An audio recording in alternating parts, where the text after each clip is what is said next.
Yoshi P recently stated that we may be getting less content in the game moving forward. This comes from an interview with him in which he stated that they are trying to make content more widely available to different skilled players by adding in difficulty selections in advance or variable difficulty to new content. But the trade-off is in this quote. Because of this new direction, it could be that the overall amount of content that we implement in the game goes down. Now, this could be good or bad depending on the type of player you are, which we'll get into. This response seems to be their direct answer to feedback they received around the Occult Crescent raid, the Fork Tower. Unfortunately, the Fork Tower felt largely inaccessible to part of the player base, as it's equivalent to around a Savage level raid, but with more hoops to enter it, which honestly came as a surprise because this seems to take a step backwards from Boja, where it was easier to enter their Savage raid, and they had an easier version of the raid, which is sorely lacking from the Occult Crescent. And the public data and sentiment shows it,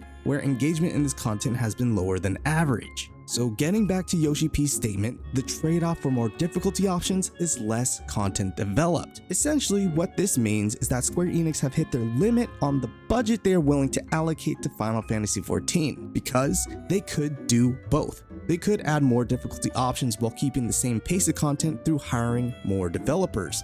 The work delta could be solved through allocating more budget for hiring, but instead, they are implying that they are shifting their focus of their development team. Now, it's no secret that the player counts have reduced since Dawntrail dropped, but the good news is that we haven't heard of any reduction in the development team, but it also means they're not really growing at this point. But the fact that they're not increasing the development team is also another telltale sign that player counts have probably reduced.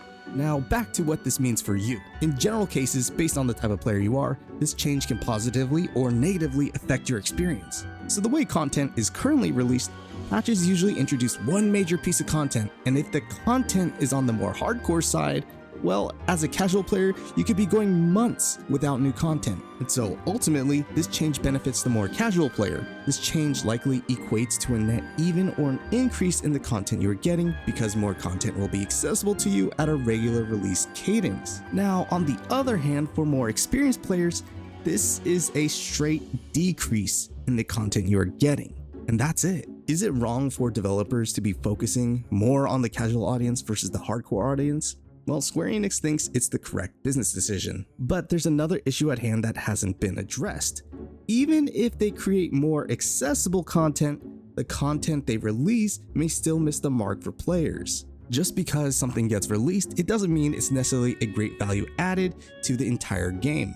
So do you personally enjoy every piece of content in this game? If not, your experience is probably the majority and similar to others. We know not everybody enjoys everything. So even if content does get more difficulty options, they still may miss the mark entirely. And I feel like we've heard a similar line before from the team. This content may not be for everyone, but we still hope you try it.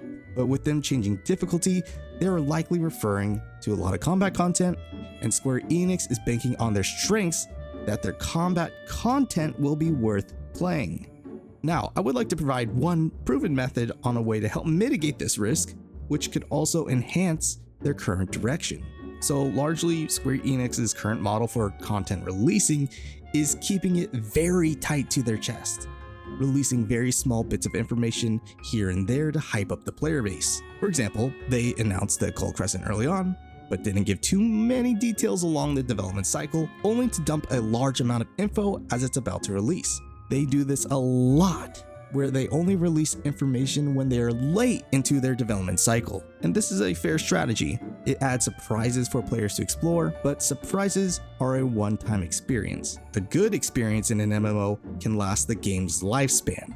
So I would look at adjusting this strategy, shifting the announcement of prospective content and adding more time in for continuous feedback during their development lifecycle. One challenge is that when you keep everything a secret is that you give up the opportunity for getting that early feedback.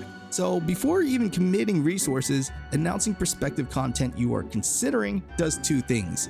It allows players to use their imagination and get excited about what the possibilities could be, still creating initial excitement. This also allows players to give early feedback, at which point you can consider if the idea is worth pursuing, and you can steal the best community creative ideas and give them the warm fuzzy feeling that they're being listened to. Plus, it allows you to continually be open and talk about the content as it's progressing, allowing for more feedback points. Now, the counter often to this is people say players don't know what they want.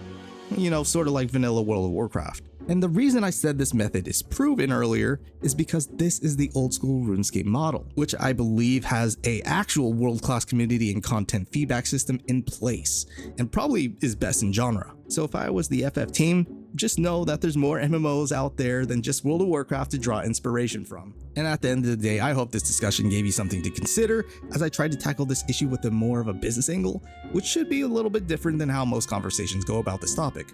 And if you like these type of discussions, let me know because there are a lot of different things to discuss regarding this game. Again, appreciate you watching and have a good day.